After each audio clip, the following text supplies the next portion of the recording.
Christ, chers amis. Je vous salue dans le nom de Jésus.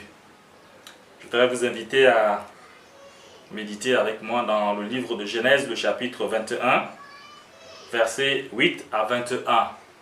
Et nous lisons: L'enfant grandit et fut sévré. Abraham fit un grand festin le jour où Isaac fut sévré. Sarah vit rire le fils que l'Égyptienne Agar avait donné à Abraham. Elle dit à Abraham: chasse cette servante et son fils, car le fils de cette servante n'héritera pas avec mon fils Isaac. Cette parole déplut fort à Abraham à cause de son fils. Mais Dieu dit à Abraham: n'aie pas de déplaisir à cause du garçon et de ta servante. Accorde à Sarah tout ce qu'elle te demandera, car c'est par Isaac que tu auras une descendance qui porte ton nom. Je ferai aussi une nation du fils de ta servante, car il est ta descendance. Abraham se leva de bon matin, il prit du pain et une outre d'eau qu'il donna à Agar et plaça sur son épaule. Il lui remit aussi l'enfant et il la renvoya. Elle s'en alla et s'égara dans le désert de Beersheba. Quand l'outre d'eau fut épuisée, elle laissa l'enfant sous l'un des arbrisseaux pour aller s'asseoir vis-à-vis à une portée d'arc, car elle disait: que je ne vois pas mourir l'enfant. Elle s'assit donc vis-à-vis de lui et se mit à sangloter. Dieu entendit la voix du garçon, et l'ange de Dieu appela Agar du haut du ciel et lui dit: qu'as-tu, Agar? Sois sans crainte, car Dieu a entendu la voix du garçon là où il est. Lève-toi, prends le garçon, saisis-le par la main, car je ferai de lui une grande nation. Dieu lui ouvrit les yeux, et elle vit un puits d'eau. Elle alla remplir l'outre d'eau et fit boire le garçon. Dieu fut avec le garçon qui grandit, habita dans le désert et devint tireur à l'arc. Il habita dans le désert de Paran, et sa mère lui procura pour femme une Égyptienne. Bien-aimé, vivre la peur est toujours désagréable. Mais la peur provoquée par une tragédie est particulièrement douloureuse. Peu importe qui nous sommes, nous pouvons être encouragés par cette histoire qui est celle de la manière dont Dieu a répondu au cri d'un enfant et le désespoir d'une mère. Abraham, au moment des faits, avait deux fils, Ismaël puis Isaac, ce qui semblait être une bénédiction. Mais tout n'allait pas pour le mieux pour autant. Il dut faire face aux complications familiales qui ne sont pas rares dans les mariages polygames. Il est probable que les difficultés étaient déjà latentes, mais elles ne se manifestèrent que lors du sévrage d'Isaac, vers l'âge de 3 ans. Abraham fit un grand festin, et à cette occasion, Sarah vit rire le fils que l'Égyptienne Agar avait donné à Abraham. Ismaël, qui devait avoir à peu près 17 ans, riait probablement d'un rire moqueur. Il ne supportait pas qu'Isaac focalise l'attention de tous sur lui-même, soit parce qu'il détournait l'attention dont il jouissait lui seul par le passé, soit parce que pareille fête n'a jamais été organisée pour lui. Sarah pressentait que Ismaël allait porter ombrage sur son fils Isaac. Or, selon la volonté de Dieu, c'était Isaac, le fils de la promesse. C'est lui qui devait être l'héritier d'Abraham. C'est pourquoi elle demanda donc à Abraham, son mari, de chasser la servante et son fils, Ismaël, hors de la tribu. Abraham, averti par l'Éternel, se soumet à cette injonction. Il obéit à Dieu, si douloureux que soit pour lui cette séparation d'avec son fils. Le festin qui a commencé dans la joie se termine dans la tristesse. Dans cet épisode, le Seigneur, qui connaît toutes choses et qui se soucie des besoins les plus profonds de son peuple, dit à Abraham de faire ce que Sarah désirait en ajoutant: c'est d'Isaac que sortira une postérité qui te sera propre.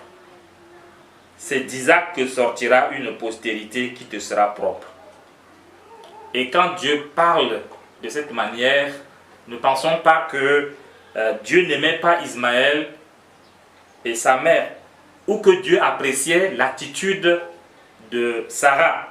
Loin de là, il s'agissait simplement de réparer le désordre que le péché d'impatience a causé et protéger ainsi notre plan de salut. Le Seigneur savait que le développement de la foi serait impossible dans une telle famille, une famille en proie à ce type de conflit. Dieu n'ignorait pas les besoins d'Ismaël. Il avait également un plan pour lui. Il le bénirait car il dit: je ferai aussi une nation du fils de ta servante. Le verset 13.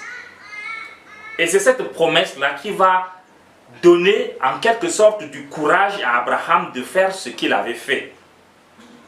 Il se leva de bon matin, il prit du pain et une outre d'eau qu'il donna à Agar, le plaça sur son épaule et il lui remit également l'enfant et la renvoya. Et notre pauvre Agar ne savait où aller parce qu'elle était troublée ou bien parce qu'elle était simplement ignorante de la géographie. Elle va s'égarer dans le désert de Beersheba.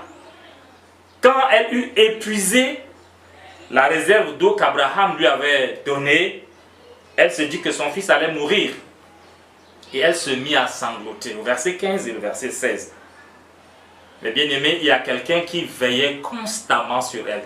Peut-être qu'elle n'en avait pas, n'est-ce pas, conscience. Mais il y avait quelqu'un qui constamment veillait sur elle. C'est Dieu. Et Dieu a entendu la voix du garçon. Et l'ange de Dieu appela Agar du ciel. Et lui dit: prends le garçon, saisis-le par la main, car je ferai de lui une grande nation. Verset 17 et verset 18. Agar ignorait tout peut-être de ce que Dieu a comme plan, comme promesse à Abraham. Ou peut-être pendant que Abraham lui faisait part de la promesse de Dieu, Agar pensait simplement que Abraham était en train de lui donner simplement des faux espoirs. Mais cette fois-ci, elle avait entendu la promesse de la bouche même de Dieu. Le Seigneur lui a réitéré cette promesse. Il lui avait promis de faire d'Ismaël une grande nation. Bien-aimé, une fois que le Seigneur parle, il n'y a pas lieu de craindre les difficultés de la route. Sa promesse s'accomplit toujours. Et le Seigneur procura de l'eau pour Agar et pour le garçon. Il prit soin donc du garçon et de sa maman.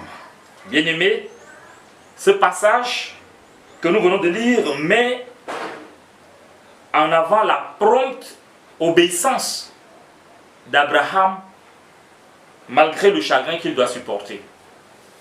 Mais ce texte met également en évidence la fidélité de Dieu vis-à-vis d'Agar et d'Ismaël, envers lesquels il a plein de sollicitude puisqu'il renouvelle sa promesse de faire de ce garçon une grande nation. Et il a même pourvu aux besoins et de la maman et du garçon. Agar était une femme esclave travaillant loin de chez elle. Puis, elle avait été renvoyée par Abraham, qui était le père de son fils Ismaël, et par sa femme Sarah. Elle a pour ainsi dire perdu et son mari et son travail en même temps. C'est une situation difficile. Et Agar ensuite va se retrouver coincée dans le désert, sans ressources, écoutant les cris de son fils. Son fils qui était affamé, qui était assoiffé, qui était mourant. C'était une situation difficile. Et il y a des gens comme Agar qui ont perdu leur emploi ou qui ne peuvent plus exercer leurs activités qui leur procuraient les moyens de subsistance à cause de cette pandémie que nous connaissons maintenant. Il y a d'autres qui se retrouvent coincés quelque part, loin de leur famille, sans ressources, sans moyens. Et toutes ces personnes, et bien d'autres, dans des situations semblables, n'ont que leurs yeux pour pleurer, comme Agar et son fils. Si tu es parmi ces catégories de personnes, mon frère, ma soeur, le Seigneur t'invite à regarder à lui. Il est Yahweh Jireh, l'Éternel qui pourvoit. Ne continue pas à promener des regards inquiets. Oui, ne fixe pas tes yeux sur ton outre vide. Lève les yeux et fixe-les sur celui qui a des puits en abondance, alors que nous n'avons que des outres. Nous n'avons que des outres qui peuvent se révéler vides à tout moment. Mais lui, notre Dieu, il a des puits. Faisons-lui donc confiance. Prions le Seigneur. Notre Dieu, nous bénissons ton nom de ce que, Seigneur, tu nous rappelles à travers l'expérience d'Agar que ton oreille n'est pas trop dure pour entendre et que tu t'approches de ceux dont la douleur est insupportable. Encourage-nous à élever nos cris vers toi, comme l'a fait Agar, afin de voir se manifester encore et encore dans nos vies ton amour et ta sollicitude. Détache nos yeux, Seigneur, et détache nos cœurs de nos outres vides. Ouvre nos yeux pour que nous puissions contempler ta provision de puits d'eau désaltérante. C'est notre prière au nom de Jésus. Amen.